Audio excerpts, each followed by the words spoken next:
Hey guys, why are zombies always taking so long to get ready in the morning? I don't know.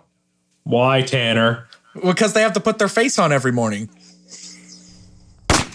And listen to the Bomb Squad podcast. Hi, I'm Tanner Richard Kraft. I'm Austin Sweebleman. I'm Tim Sullivan. And I'm Joseph Rennick, and Tanner, that was terrible. Was it even worse than the first one? Time will tell. You'll never know, audience. And today, we are talking about Zack Snyder's new movie, Army of the Dead. Because he's released 2 movies within like a month of each other, I guess. Because Zack, he's the king, baby. He's the fucking king. Big dick swinging Snyder, man from Boston. Fuck you, Ben Affleck. Fuck you, Matt Damon. It's all about Snyder, baby. But yeah, we're talking about Zack Snyder's Army of the Dead, a return to filmmaking for Zack Snyder, which is quite exciting after the tragic passing of his daughter. This was supposed to be his return to the film world. Now, we've already seen a little bit of preview of his return from Zack Snyder's Snyder Cut of Justice League, but now today we're talking about, my glasses are broken, we're talking about Army of the Dead. Very excited, but this is not Zack Snyder's first zombie movie. Ooh. Matter of fact, he made his directorial debut in 2004 with Dawn of the Dead, a remake of George Romero's movie. And I just want to briefly touch upon our thoughts because that was his first movie and now we're talking about his most recent movie. So it's interesting to just briefly look back. So, Joe, tell me, what are your thoughts of Zack Snyder's Dawn of the Dead? Okay, I'll try to be quick about this. So I think Dawn of the Dead, the Zack Snyder 2004 film, is fine.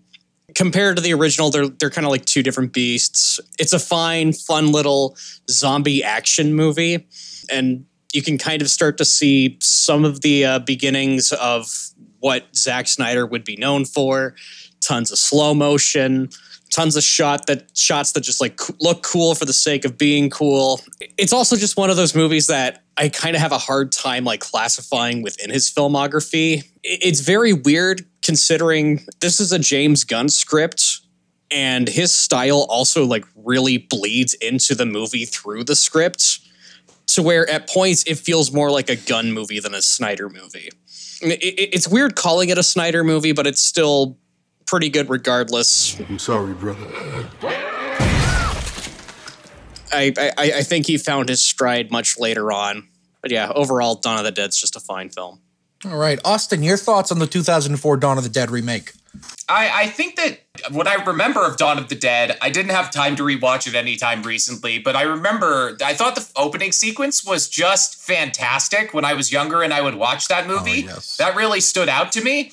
It's a lot more fun, Dawn of the Dead, compared to this one, because they're on the defensive instead of the offensive. Dawn of the Dead particularly plays into the zombie apocalypse as a fantasy instead of as a nightmare scenario, which is very much like more of that era in time, the 2000s. There was a lot of like zombie survival guide bullshit, and people were getting really hyped thinking about how they'd survive in a zombie apocalypse. As far as like cultural impact, it was interesting because it has less to do with Snyder and more to do with video games, which kind of does come full circle. Because I think that the Dawn of the Dead remake inspired games like, Left 4 Dead and more directly Dead Rising. Because it treated zombies less like, 26 years before that in the original film, less as a metaphor for consumerism and more as like a game with secret rules. That was what the 2004 film did. It like took zombies at a more creative angle. It's cool because it inspired a whole wave of sort of video games based on that movie. And now I think we've come back to a movie that's more like a video game. I actually really like what you're saying there about the video game inspiration thing. I really do think Dawn of the Dead, Zack Snyder's Dawn of the Dead, represents a turn in the way of zombie filmmaking and zombies and culture in general. But Tim, first, have you seen it? What do you think of it? It's cool. I love you so much, buddy. Yeah, I mean, so I don't have a whole lot to say about it. Like, it was a fun movie. It had the hilarious Richard Cheese cover of Down with the Sickness, so that's fun. Yes! Dick Cheese is just so great. I love that he's in the Lego Batman movie. I'm starting with the man in the mirror. My thoughts on Dawn of the Dead are, it is okay. First off, I want to say Romero, the guy that made the original, is probably one of my favorite directors ever. I think he's just a brilliant artistic mind. It's such a fantastic director, and that original Dawn of the Dead movie is incredible. The remake, it's not bad. But I do think it's lacking in a lot of areas. It does have our boy Ving Rhames, who will forever be one of the coolest people to ever live. So I am willing to love it for that. It's a lot like a lot of other Snyder movies for me. It's a bit of a mixed bag, that original Dawn of the Dead. There are some things I like. There are some things I really don't like. But I will say this about Dawn of the Dead. Relative to a lot of other works in Snyder's filmography, it's simple. Unlike the movie we're talking about today, Army of the Dead, which is a lot. It's here. It's there. It's everywhere. It's coming out of my ears. It's a lot. I watched this a couple weeks ago with my father the night it came out on Netflix. And him and I, wow. I mean, we had a lot of fun watching it, but we were also just kind of roasting it the entire time. Like being like, that's dumb. But we were mostly more or less having a great time with it. And I would say I do like Army of the Dead. Like it. There are a lot of problems with it, I think. It's not as good as it could be. When I look at Army of the Dead, what I see is a lot of wasted potential. I see this big cast. I see Snyder being kind of amped up to return to film. I see an interesting premise, and I think the movie, unfortunately, wastes a lot of it. I wanted more from Zack Snyder's Army of the Dead than I got. I think the performances were mostly great, and we'll tap on that later when we get into our favorite characters of the movie. It's hard to describe exactly what went wrong because there's a specific thing I want to point to, and we'll actually tap upon it later, that I think made the movie sort of fall apart for me. But I'll probably have more to say when I hear your guys' thoughts on it. But I do want to return to the person who I do feel like liked it the most out of all of us, Mr. Joe Vrenick, big Army of the Dead supporter. He starred in it. He's actually Dave Bautista. Yeah, you love Army of the Dead. Why? Okay, well, for starters, I would not say that I loved it. I'll say I really liked it. Could have fooled me. I have been hardcore defending it in our private chats, but that's besides the point. So here's the thing. This, for me, I went in with very mild expectations. All I expected out of this movie was dumb zombie action, and for Snyder to go balls to the wall, over the top, and just make a zombie movie in his style, like proper this time. Because there's no James Gunn involved anymore, so his the way that he writes his scripts can't bleed into Snyder's like visual style. Like, this is a full-on Zack Snyder movie. He wrote the script, he directed it, he shot it even. Like, he is the credited cinematographer, and we'll kind of get into that a little bit. Going in expecting just a balls-to-the-wall, fun zombie action movie, I walked out of it pleasantly surprised, because I got exactly what I wanted. I also did not expect this movie to be smart in any way, shape, or form. Like, I did not expect this movie to say anything meaningful, and that is what I got. I got a dumb zombie action movie, and I had the time of my life watching this. I'm also just a sucker for zombies, so take that for what you will. Fair. I think it's interesting that you say it taps into, it doesn't say anything at all, because when I was watching it, for a long time, I thought it was trying to say something. The quarantine camps outside of the city, I think, are a not at all so subtle parallel to the kids in cages things under the Trump administration and also the Biden administration. Here, I'll say this real quick. I can agree to that, but that, like, plays such, like, a little part in the story that I'm just like, that this is a throwaway thing. I think it's interesting you say that throwaway, because again, that taps into my thing. There are so many things in this movie that are brought up and thrown away. Like the fact that one of the opening shots of the movie has 2 UFOs in it. Like, wait, what the hell? I don't remember the UFOs. Oh, there were these 2 very bright dots in the background, and I believe Snyder confirmed in an interview those are UFOs. Or how about the fact, and again, Snyder confirmed this in an interview, some of the zombies were robots. What? What? Snyder confirmed this in an interview. He's like, some of the zombies were robots, yeah. And he did that like kind of weird giggle thing he does. I wonder if that's him just fucking with an interviewer just to build hype for the movie. No, I watched the interview that it was in. He brought it up apropos of nothing. There's a lot of really goofy shit in the text here. Like, not even like, oh, let's speculate, because he'll confirm it in interviews, or it'll just be super obvious. Like, for example, like he says in one of the like million featurettes Netflix released about this, that it was like a postmodern zombie movie, right? For me, this is my postmodern take on zombie action heist movie. And I guess that applies to like the political commentary, the weird like throwaway alternate timeline thing, the very light subversion of victim trope stuff. I feel like he's doing like some weird Boston interpretation of what Tarantino and Wes Anderson do, where he took a bunch of shit he liked from other films and was like, fuck it, I got $70 million, here you go, this is in here now, fuck you. Like, you look at the corpses in that breaking into the bank thing scene, they have the exact little trinkets that the other characters do. That is them from alternate timelines. He didn't give a fuck. And that's one of the few things where, again, that paid off a little bit, because it's almost like the setup and the payoff is the same thing.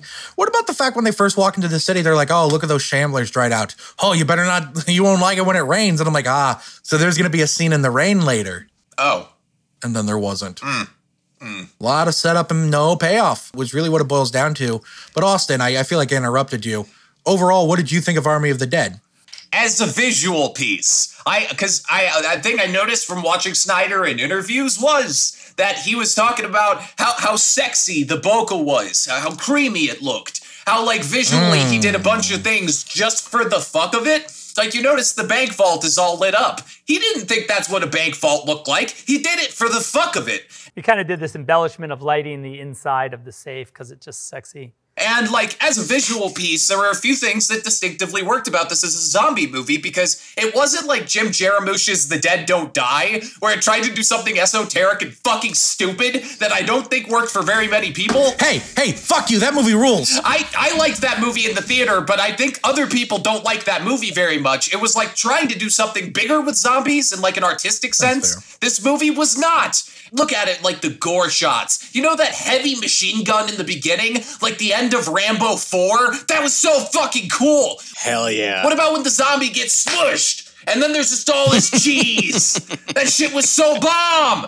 The image of the king in that zombie lair in that hotel, surrounded by his fucking people. All those people that the makeup department had to put the zombie makeup on in that painterly image. Oh my fucking God. This guy does visuals, my dudes. Yeah, it's also very curious, some of the similarities this had to Dawn of the Dead, because I found at the end of the movie it was doing the exact same thing that Dawn of the Dead did, where it was like, well, okay, well, what's he doing now? And the same exact thing happened, and it left me personally in kind of a funny spot, because I didn't want to watch that happen to every single fucking character except for one.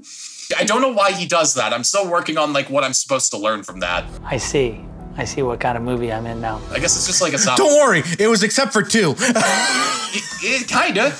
It's like a zombie movie, right. Like Paying the Toll. You know, you have to have like that super bleak ending where all of the buildup, all of like how much we like the characters doesn't fucking matter. They get fucking destroyed. Because this movie actually is just secretly a string of dramatic death scenes put together with Lego bricks. I'm dead. Tim, sorry we have taken this long to get to you, but what did you think about Army of the Dead? Because you're the only one I have not gotten a read of your opinion on so far.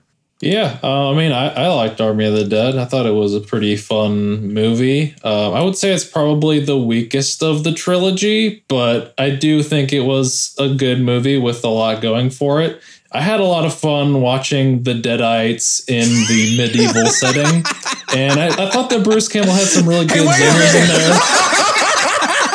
He's talking about Army of Darkness! I got so thrown off when you said trilogy, and I was like, wait, what? I was waiting to do that bit. Thoughts on this movie, Army of the Dead? It was fine. Like they've been kind of saying, like I liked parts of it. I do think there was some interesting stuff in there. It's overall just kind of not my bag, I guess. I'm not super huge on zombie stuff, I guess. I think The Walking Dead really soured a lot of zombie stuff for me. But I mean, this had some cool stuff to offer. It had some cool visuals. I really liked the zombie tiger. That was the coolest part of the movie for me. Zombie tiger does rule. I agree. Yeah, I mean, like Austin was saying, there's some really cool visual stuff, some really cool gore. Yeah, overall, the story is kind of, whatever.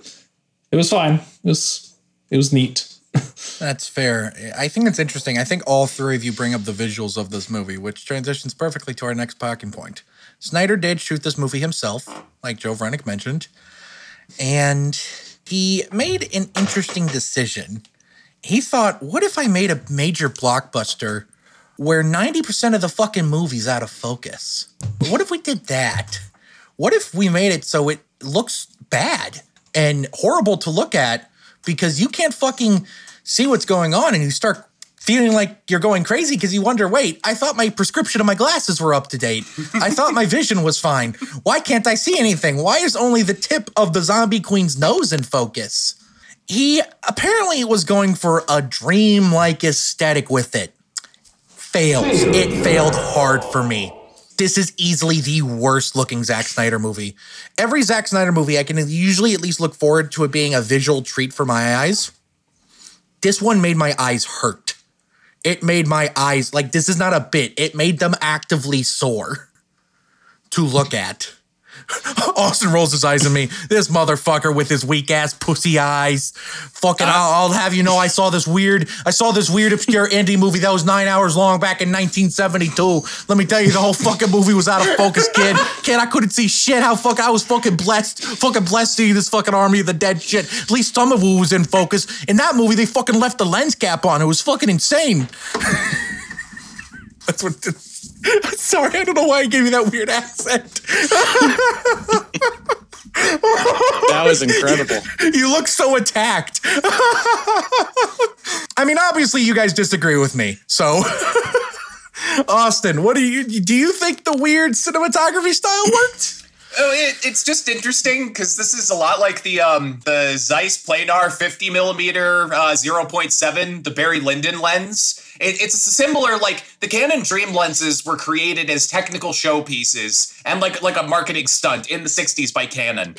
It was really just like to flex nuts. And it kind of makes sense that they're in Zack Snyder's hands. Because have you ever seen a shirtless picture of Zack Snyder? Dude's ripped. He's a big, jacked Boston excellence motherfucker. He is doing this just for the technical flex. It's not much more complicated than that. He's not even doing this because he thinks it has universal appeal. He's doing it so that other film people who have a general understanding of film will be like, oh man, that dude is not easy to pull focus for. Holy fuck. When he does cinematography, he goes ham on it. You know, he's doing this as like a flex on people. And also, it wasn't so distracting for me. To be honest, I'm not in the same camp as everybody else. I didn't find it that distracting. It was interesting. I understand why he did it. And for some reason in my head, it didn't like explode my experience with the movie. Again, I want to emphasize this because I feel like I'm being very negative so far. I do like the movie. I'm just naturally drawn to the things I don't like because, again, it feels like a frustrating waste of potential. One last thing. Go ahead. The reason the Barry Lyndon lens may work and this lens doesn't work is the Barry Lyndon lens helps you see in the dark. This lens makes you blind all the time.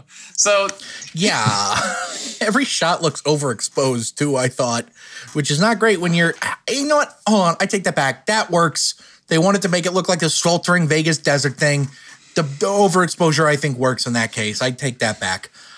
I think I might have liked it more if it wasn't for the fact a lot of the movie was handheld, which probably made pulling focus even harder. Joe, I understand you're a big defender of it. Well, I wouldn't say big defender, but here's kind of my stance on it, because I lean more towards Austin in this regard. As far as like how out of focus this movie is, does it say anything about the movie? Hell no. Was it distracting to me? Hell no. In fact, I'll even go a step further. You had mentioned that Zack Snyder did that like intentionally to give like a dreamlike feel to the movie. I feel that it worked. The visuals worked in the movie's favor because there's something about like how this movie looks that feels otherworldly. And when a horror movie feels otherworldly, that's perfect for like setting up some like genuine scares in movies. Like I'll even use an example of the movie. I'll even say the quote unquote scariest scene in the movie. None of this really scared me because I'm just so desensitized to all of this. But the quote unquote scariest scene of this horror action movie was probably that first encounter with the zombie queen, aka one of the best characters of the movie. It's true. And just that whole interaction felt so otherworldly because it's like you're also getting like all of this lore built up about what goes on in Vegas and stays in Vegas. Yeah, I went there, and Zack Snyder probably would have too. Holy shit! Oh my god! You're fired. You're off the bomb squad. I am the bomb squad. You have like all of this information set up for that like first encounter to happen. Yes, they're smarter, they're faster, they're organized. Straight out of your fucking nightmares. And it's genuinely terrifying. And I think the visuals like help create like this very otherworldly experience as it's going on. And I think it's effective in that regard. In other cases, maybe not so much, but I wasn't distracted by it like a lot of people seem to really just rip on the movie for that and the obvious music choices, but that's not the topic that we're talking about. I think that's stupid more so than the visuals, but I thought the obvious music choices were funny. They didn't bother me. When the movie ended on zombie, me and my father started laughing hysterically. That's a Zack Snyder trope, so I just expect it with a Zack Snyder movie. I do want to push back slightly on something you said. You described this as a horror action movie, and here's my hot take. I don't think I'd call this a horror movie at all. What makes it horror beyond zombie? Probably the flesh-eating monsters. That's just zombie. Okay, what makes Nightmare on Elm Street horror besides Freddy? Well, a lot of things. It's the way the movie is shot, the use of shadows, just the general tone and vibe of the movie is completely the use of shadows and dark, like a very, very good scene that I guess quote unquote ripped off Aliens. That's another big critique of this movie is that it rips off Aliens. It did not feel like a horror movie at all. It felt like pure action to me, which maybe I'm an idiot. To be fair, I am. Here, I will kind of like help defend you a little bit here, Tanner. Oh, thank you. It does lean more towards action than it does horror. I will say that. There are definitely like horror scenes in this, like the scene where they're in like complete shadow with the hibernating zombies. And just you know what? I forgot about that scene. I'll give you that. I was wrong. All of the stuff with when they take the rapey border patrol guy, the zombies, all of that stuff with them, that's genuinely terrifying. So that's fair. There are horror scenes in it, but it does lean more towards action. I guess it's because I was just thinking of the movie as a whole and I forgot about some of those individual scenes, because especially compared to Dawn of the Dead. Wow, I'm doing a lot of comparing back to that for some reason. Dawn of the Dead I thought was more horror than action, but this one I feel like is way more action than horror. Tim, I want to say, as someone who has shot hit horror film like The Walk Home, or other classics like Conspiracy 182, as a cinematographer, just I guess it's interesting to hear your perspective. What did you think of the depth of field stuff with the movie? Yeah, I mean, I appreciate some bokehs here and there, but there are some moments where it was just a bit much. I remember there being a couple of sequences where one shot would have a character out of focus, and then it would cut to the next angle where they would be in focus. And it was just like a weird, sharp, oh, now they're suddenly in focus thing that was odd to me. I didn't hate it, but I mean, it was kind of a hit and miss thing for me. I think in some places it worked, and others it was a little odd. And I'm curious as to whether the focus thing made it easier or harder to digitally replace Chris D'Elia with Tig Notaro. Oh boy. You know what? I wonder if oh God. Oh, I didn't even think about that. That'd be like, right, fuck, he's too, how do we, where's the Gaussian blur? just that. They're like the crew with the military guy on the crew, how they suspect the whole time he's bad. They're just like, hey, this Chris D'Elia guy, I hear he's not completely on the level. Let's shoot this really fucking blurry, just in case. Just in case we need to fix it. As someone who doesn't really know all the details about the Chris D'Elia thing. I just genuinely don't like him as a person or a comedian. I kind of like Tig Notaro, so I'll take that trade. You know what? He's not funny. Yeah, Chris D'Elia, so allegedly, in case we get sued, I guess, allegedly groomed minors, which is bad and gross. Don't do it. The more you know. The more you know. Don't groom children. I'm glad you bring up this because this actually perfectly transitions to the next thing I want to talk about. This movie, and this is where I've been kind of a negative Nancy so far, and that's really unlike me because I'm usually the guy that defends everything, right? That's usually what I am. I'm the guy that loves movies more. Hold on. I usually love, like, you know what I mean. You know what I'm trying to get at. I give out more 5 stars than anyone I know. Yes. The surprise defender of Mortal Kombat after he was trying to get it off of the playlist. Yeah, I was trying to get that off the schedule, and then I wound up liking it the most, I think. Tanner, did anyone tell you Dave Bautista's character has a daughter, which officially makes him a dad? Yeah, Dad's Rock, baby! This is a dad movie! Which I wonder if that was intentional on Snyder's part. He said, I hear Tanner really likes dads, so we're going to go in. That's not what I was meaning, but you I know what you're saying, Joe. I just wanted to. I was gonna say it's like, yeah, it's a dad movie, but more specifically, it's a dad and daughter movie. And considering what happened, I wonder if this was him like working. Like, I wonder if this was a coping mechanism from him. I think at least in part it is. I don't think it's a coincidence that it's like that. I'm glad we're talking about the characters because, for better or worse, this movie is definitely an ensemble piece. Group of characters come together, Ocean's 11 zombie style, come together and to do this goal. We have a bunch of different characters and a bunch of different backgrounds. There's a lot of characters with really different personalities, so I just want to tap into what were your guys' favorite character in the movie, because I think that's fun to talk about. Joe, you briefly talked about it earlier, and you thought, oh, we're all going to have the same answer. And I was like, no, we're not. So who is your favorite character, Joe? So I actually have a top 5 list. I'll read it off after I talk about my favorite character of the movie. I would say my favorite character of the entire movie is Tig Notaro's character. I think she just comes in and just steals the entire movie. She has like this very like quick wit about her. And also, I would say that she's like the most straightforward, blunt character in the entire movie.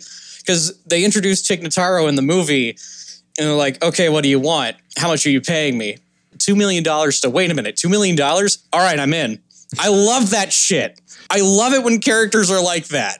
I love that trope. They brought this like much needed comedic energy to the movie, which I genuinely think benefited the movie because it gave not only Tig Notaro's character personality, but I guess it really made Tig Notaro stand out. I guess some people are complaining that they can notice the visual effects when they were trying to. I did not notice it. It was seamless for me. Here's my stance on that. I didn't even know about them replacing an actor with Tig Notaro until after I watched the movie. I'm shocked you missed that, but good for you. I had heard about Chris D'Elia. Yeah, that asshole. I had heard about that. I genuinely thought that they just reshot the movie. he had another Justice League happen to him. It's like, fuck. Yeah, I thought they reshot No, they just put her into the scenes, and it is seamless. It is all CGI, and I wasn't even thinking about it because, well, I wasn't even aware of it. There's Tig right there. She's completely CG in this shot. It helps that she is mostly away from everyone else most of the movie. Oh, yes.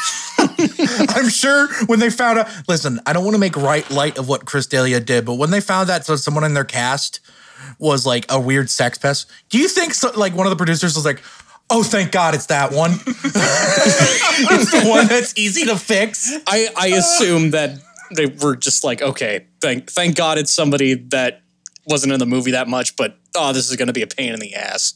Like some money-hungry executive was like, oh, thank God. Rest of your top 5, Joe.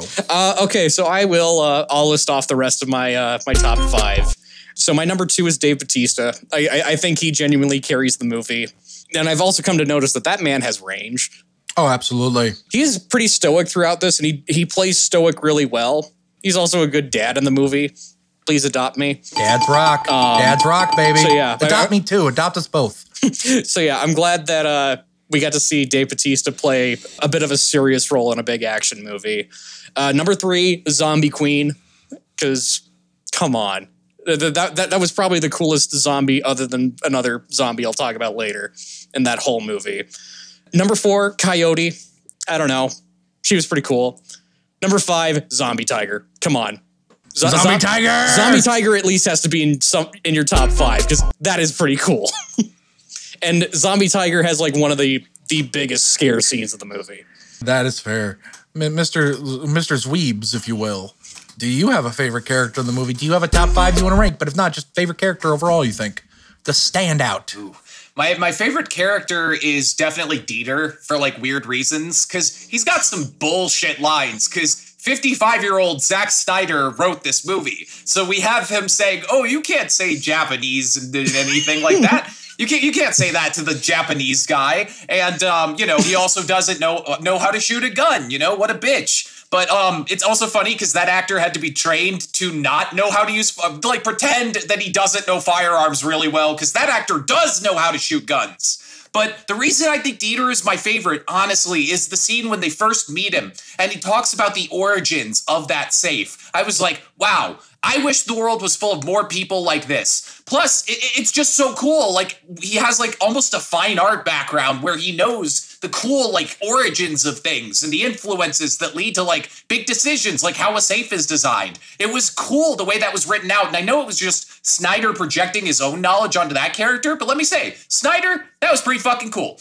And also, another reason, they had to actually bring the brains guy with them to the scenario, which is rare for heist movies these days, because in a lot of heist movies, the brains guy is this remote person doing magic hacking. In this one, he had to go and do challenges with them because he wasn't like a magic Linux person, which I thought was unique. And I'm in. I hacked the mainframe, boys! And the other thing is... just a single command line, hacked. My final thing is I think Snyder likes Dieter because Dieter's getting his own prequel movie called Army of Thieves, coming out soon. Directed by the actor, coming out later this year. Team Dieter! We're getting a prequel to this movie the same year the movie comes out. What the fuck? It's like when we got Matrix 2 and 3 in the same year. That makes more sense. Those were sequels, at least. Yeah, and they were also shot back to back, so... Still crazy, though. These ones were just 2 separate productions. Tim, favorite character? As far as just coolness, you gotta go with Zombie Tiger. Zombie Tiger is the man. And I would say, yeah, the character who I guess brings the most heart to the movie is definitely Dave Bautista's character.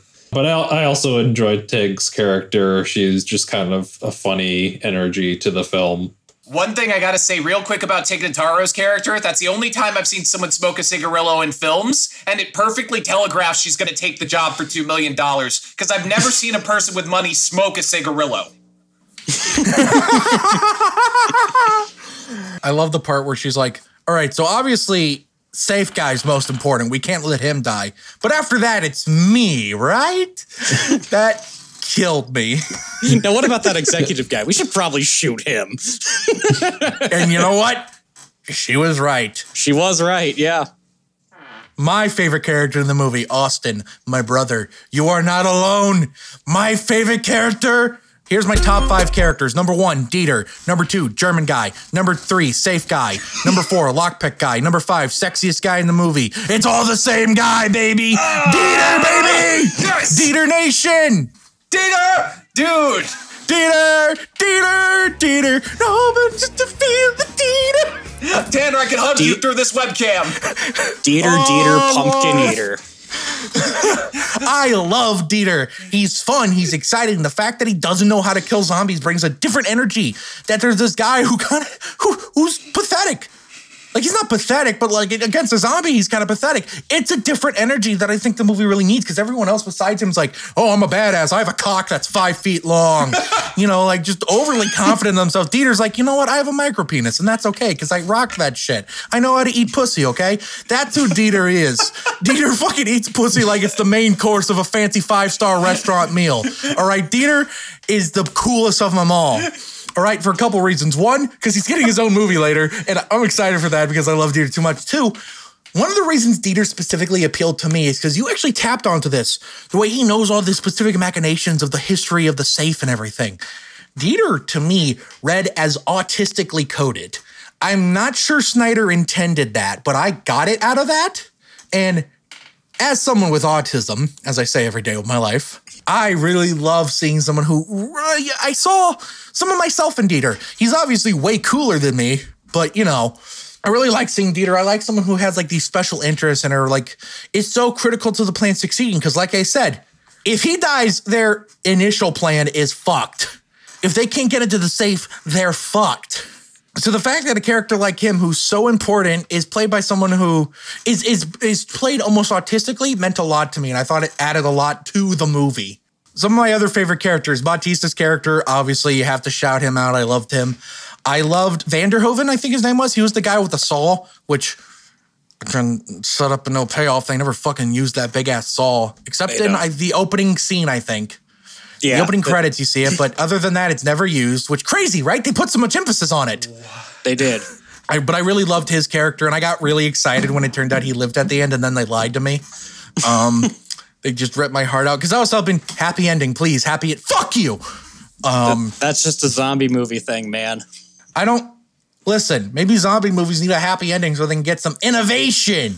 Get Steve Jobs in there to make a zombie movie. Shaun of the Dead kind of subverts it, but this is no Shaun of the Dead. I just wanted Shaun of the Dead 2. That's my secret. I just wanted Shaun of the Dead 2. They're just remaking Night of the Living Dead over and over and over. That's kind of how I feel. But Dave Bautista, again, Dad's Rock. Loved him in the movie. And again, it was nice to see someone like him. Ana de la Reguera, who played Maria Cruz. I love seeing her in the movie because you know what? She's from Nacho Libre, one of my favorite comedies ever made. So just seeing that actress, Austin's like, I got to pull up a clip of Nacho Libre now. I love that actress. So it's cool to see her in this. And then after that, of course, Zombie Tiger, because it's the fucking Zombie Tiger. I mean, come the hell on, man. Number 6 would be Zombie Fetus. It's the second movie that Zack Snyder directed that had a baby version of a zombie. I said this to Joe. My biggest takeaway from this movie is that the Zombie King could still nut in his wife. Good for him. Nut of the Dead. Damn, sex joke Tanner on the Bomb Squad podcast. This is new. Speaking of sex jokes and jokes in general, this movie has a plot twist. And this is back to what I thought what was ultimately negative for the movie was me. The rich Japanese executive guy, Scorpion, because that was the same guy that played Scorpion in the Mortal Kombat movie. Scorpion does not give a shit about the money. He wants zombie head. Like blowjob. No, he just wants a zombie head so he could sell off and make zombie soldiers because that's a trope now. Oh, we need to get the thing that's dangerous so we can make soldiers. And like on one hand, that's a tired trope. On the other hand, the US military would do this in real life. But for me, I am not this kind of person, right? You guys know me. I am not the type of person to be like, derpa logic, right? I am not that guy. The plot twist, the movie falls apart under the weight of its own plot twist. It doesn't make sense. Because why not just hire a group of more shady militiamen to go inside and get your head? Why even go to the casino heist when you're greeted by the zombie queen? Kill her, get her head right then and there. The movie to me falls apart. And also, why go back to the casino after you got the head? Does it really matter if the rest of them live or die? I don't know. If you don't care about the money anyway, why go out of your way to make sure you don't get it? I don't know. To me, this is what Snyder's biggest flaw as a filmmaker is he goes too big. He overindulges himself in all of the wrong ways. You see a zombie movie set in Vegas, and you think nighttime, pretty, flashy lights, it's going to be cool seeing zombies. Whole movie takes place in the daytime. There's not a single shot of Vegas looking like Vegas. And just for me, I thought the logic of the twist, again, I still like the movie. And I'm not this, right guys? Like I'm not crazy. You know me. I am not the type of guy to harp on logic like this. Tanner's lying. What? I'm just not, you know. I am just kidding. For me, it's just, I hate to be this guy. I don't like it, but my brain won't stop being like, why? Joe, please, for the love of God, make it positive again by saying why it didn't ruin the movie for you.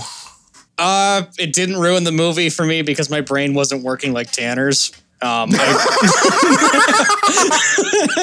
that on the Blu-ray cover whenever that comes out. Seriously though, when it comes to that twist, I honestly just wasn't even really thinking about it to even care. It is a very, very cliche thing to do in like action movies like this. You know how much a whole head of one of these things is worth? To kind of go to the movie that everybody is comparing this to, Aliens. That's a thing in Aliens. That's a thing in a lot of like sci-fi action movies / horror action movies. It's like the guy who got everybody together actually wants this. He doesn't care about the people he's sending in. He just wants this. Which, that's generic. I don't care for it, but it honestly did not bother me. Because again, I went into this expecting dumb, fun zombie action. That's what I got. The plot is pretty simple. It's also a little generic. I didn't care. I respect that. Austin, you again seem to like the movie, so I guess the twist just was like whatever for you? Yeah. I'm the weirdo? It was a series of dominoes that fell wrong because what Tanaka and his bodyguard weren't expecting was that the mercenaries and the zombies weren't stupid. The mercenaries caught on to the fact that he was shady, so they were constantly trying to like make him not be shady by either like killing him or asking him what was going on. And they probably figured we can take the zombie queen's head and like, what are they going to do? The worm? They're going to thrive around on the floor? We'll just fly out of there. Tanaka was trying to make it. He was trying to provide incentive to the mercenaries with the $200 million, but really it was like when Dave Bautista held the brick of cash. That was like the microcosmic example of it. It's a rounding error compared to the zombie head. Those millions of dollars, the $20 million, that's a rounding error compared to how much the head is worth. There were like layers of it. And naturally, he wasn't trying, like from the onset, I bet the bodyguard wasn't trying to like fuck them all over and kill them because he needs them to get out of there. But they forced him into a position where maybe his best chance of survival was just taking the helicopter pilot hostage because everybody else had seen him like kill someone or suspect him of doing some wrong shit. So it was just, the plan didn't go as it was supposed to. Everyone was supposed to get out alive, but some bad things happened along the way where that couldn't be the plan anymore. And that's why his motivations changed at the end. I'll even defend Austin here real quick. The problem with that character specifically, he is just shady right from the beginning. But the way that actor plays the character, the way that he's written, he just reads as shady. Like you couldn't be more obvious as to how shady this guy is unless you just put a t-shirt on the guy that says, I'm a shady motherfucker. Should have put a t-shirt on him that says, I fuck. Hello, fellow mercenaries. Hello, fellow mercenaries. How do you do? Hey, Tim, what did you think? Hey, Tim, so what did you... The twist, did it bother you at all? Am I the weird crazy man here? Yeah, I mean, it was whatever. I mean, it didn't... Like Joe was kind of saying, it's just sort of a thing in a lot of sci-fi stuff like that, where it's the trope of they're gonna get the thing to make the soldiers or whatever. Yeah, I mean, it works for what it is, I guess. And you were kind of talking about how he's more weak compared to like the big soldier guys. And I would say that kind of plays into what I tend to like in zombie stuff, which is I'm not big on the like militia going up against the zombies. I like ragtag group of scrappers trying to survive with zombie stuff more often than not. So, I mean, it just kind of plays into what this movie is it's more of that militia type of movie. So it is naturally going to go bigger on that kind of stuff, I guess. Yeah, that's fair. And you know what? Maybe I'm being too harsh on it. Maybe I'm not meeting Snyder halfway like I should be. And I am not the type of guy to be a logic thing, but the movie just immediately presents so many problems by having the twist to the point where I think cut an hour out, get rid of all these subplots, make it a simple in and out Ocean's 11 zombie heist. And I think I would have liked it a lot more. I still like it. I just see something that could have been really great. And it's only okay. And that breaks my heart. I just wanted a little more. But alas. Now, we get into everyone's favorite section of the podcast, Tanner's Trivia Corner. Bum, bum, bum. I have some trivia for you guys. I put this in the top of my list in case it didn't come up into the movie, but Sean fucking Spicer's in this movie? Yeah. What the hell? What? Like, what? What? Yeah, Sean Spicer, Trump's former White House press secretary. His first one, the guy that I believe was like the most outwardly racist, and now liberals like him, I guess. But whatever, I don't know. Melissa McCarthy played him on SNL. He's in the movie. He's the one that's like, yeah, the president thought it'd be cool to launch the nuke on the 4th of July, so we're doing it tonight. This marked a reversal of his earlier position that dropping the nuke on the 4th would be, quote, really cool. Which, that was funny. Not gonna lie. That was one of my favorite things. It's just how dumb that was. That little bit. Like, this is so dumb, I cannot help but love it. And that's fair. What is this, a Daily Wire production? Dave Bautista's stunt doubles, his name in the movie is Rob D. Groot. Groot. Like his co-star in the Guardians of the Galaxy movies.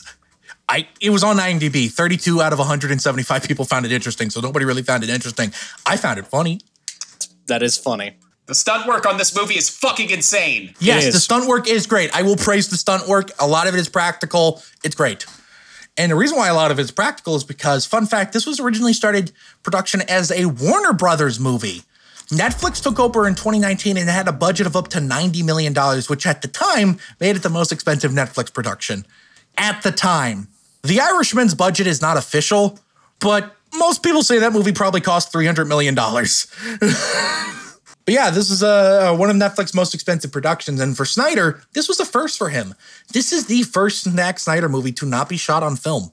This is his first digital movie. Yes. In the end, these cameras really turned out to be amazing, and I've had a really great time working with them. The only other exception are the Nightmare epilogue in Zack Snyder cut because they couldn't get their hands on film because of COVID protocols.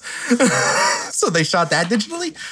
This is the first full movie shot on digital. And speaking of the Snyder cut, do you guys remember when they were breaking into the vault right next to the vault entrances? There were 5 boxes that had contained film reels on a metal shelf. Those were the reels of the Snyder cut. I shit you not. The Snyder cut is on those film reels. I think I heard this somewhere. Oh yeah, you have the Snyder cut of Justice League over there. Which I think is hilarious. Speaking of DC movies, Dave Bautista actually turned down an offer to appear in James Gunn's The Suicide Squad coming out later this year so he could work on this movie. And I understand why. He's pretty much the lead in this movie. I imagine he would have been more of a secondary character in James Gunn's The Suicide Squad. But this brings me back to what I thought was mind-blowing when I was looking at the trivia. Production of this movie started all the way back in 2009 when Zack Snyder wrote the script. A lot of people were attached to direct it. Matthias von Helgen Jr. was scheduled to helm the film at some point for fall 2013, but he dropped out in 2012. And the film was in development hell until 2018. But before Matthias von Helgen Jr. was attached to direct it, Zack Snyder had a script ready in 2009, right? He didn't want to direct it. Warner Brothers then got deep in talks with another director to direct the movie instead. Talks fell through at the last minute because instead of working on this movie, the director got an offer from Disney to make a movie called Guardians of the Galaxy. James Gunn almost directed this movie. James Gunn would have directed a Zack Snyder script in this movie. They were knees deep in talks. The only reason he dropped out was to work on Guardians. Joe, thoughts? Come on, give me something. Okay, so James Gunn's my favorite filmmaker. I love the man. I don't know if the movie would have worked if he had directed it. Because again, this feels very much more like a Zack Snyder movie than a James Gunn movie. But it would have been very interesting to see James Gunn tackle a Zack Snyder script. Yeah. That's all I will say. Because again, Dawn of the Dead, Zack Snyder directed movie, James Gunn written script. The tables would turn. How fucking wild. I want to live in an alternate universe where he did not direct Guardians of the Galaxy, but instead directed Army of the Dead. I just want to see it. I want to see that version. I want to see that version too. But I'm happy that the timeline that I'm currently living in has him directing those Guardians movies because those are the best comic book movies around. So we are in the best timeline, yes. But man, I want to just briefly visit that world. It's probably the same alternate universe where the Emperor's New Groove actually did become Empire of the Sun. It's the same alternate universe. It's the same timeline. But yeah, does anyone else have any brief thoughts about a James Gunn directed Zack Snyder script? Because again, what? That's cool, right? Be neat. I think James Gunn works better when he's directing his own scripts, but that would have been interesting. I agree. In that case, does anyone else have any parting thoughts on Army of the Dead? Joe, I'll start with you. I mean, I've pretty much said all that I have to say about this movie. I really enjoyed it. I'm a sucker for zombie shit, so I had a fun time watching Zack Snyder using his clout and influence to make a balls-to-the-wall, dumb, fun zombie action movie. And I think people should see it if they're looking for a fun zombie movie to watch. Austin, any parting thoughts on Army of the Dead? I don't know why, when you're adapting a video game, people can't just make a movie like this. This movie felt the most like a video game I've ever seen a movie feel like, and it's not based off of a video game. It was really fun. I liked, one thing Snyder points out is all the details in the background, like the hanging paratrooper people. I liked how, like, his style of filmmaking is just throwing a bunch of visual Easter eggs in. That's kind of cute. Not everybody does that. It's like an Edgar Wright kind of thing. Overall, yeah, I found the movie to be 2 hours and 30 minutes of some very exciting and some generally inoffensive things with a lot of awesome gore shots. It's fun because we don't get zombie movies anymore. So it was good for me. The cast members did great, and it went down pretty easy, except the tone at the end was kind of dark, which didn't quite gel with me. I'm happy to have Zack Snyder back because he's still, one of the auteur filmmakers working on the scene today. Tim, parting thoughts? Yeah, I mean, it was cool. It was not my favorite movie of the year for sure, but I mean, it was fun. It was, I didn't go in with much expectation, and I came out thinking that had some cool stuff, had some stuff that could have been better. Yeah. Tim, my thoughts more or less echo yours. I did enjoy the movie, but there was a lot, like I was saying, a lot I thought it could have been better. The story of Army of the Dead to me is the story of wasted potential. This movie could have been so much more than it is. But it does make me mildly interested in seeing the upcoming comic books and 30 other fucking billion prequel TV shows that Netflix has planned, I guess, because this is capitalism. I am interested to see more from the universe. I do think the lore of the zombies are quite interesting. I had a fun time, even though it was a little frustrating. If you're going to watch this, maybe you should put on the Netflix ×2 speed thing because, God, again, it's a little long. Don't do that. You know what? Do it just to piss him off. It is a little long. I do wish it was shorter, but I do recommend it. It's a little short for a Zack Snyder movie.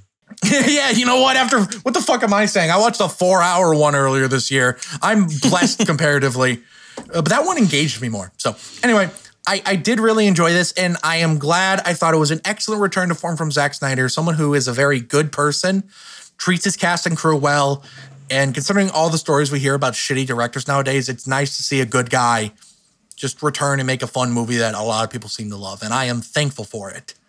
Hell yeah. And you know what else I'm thankful for? I'm thankful for you, the listener of this podcast or the watcher of this podcast if you're on YouTube. If you're listening to this, make sure you're following us on the platform of your choice and leave a review because it helps us get pushed more. And if you are watching it, thank you very much for watching. I want you to go down in the comments section. And first off, I just got some questions for you. What do you think of Dawn of the Dead? What do you think of Army of the Dead? Are you excited to see more from this universe? Comment below and let us know. And then while you're down there, make sure you hit that like button because that helps us a lot and I will love you for it. Make sure you hit that subscribe button so you can see some of our videos in your inbox, and make sure you hit that bell icon so you know the exact second we upload new shit. Thank you so very much for watching, and I will see you next time. Peace, bitches.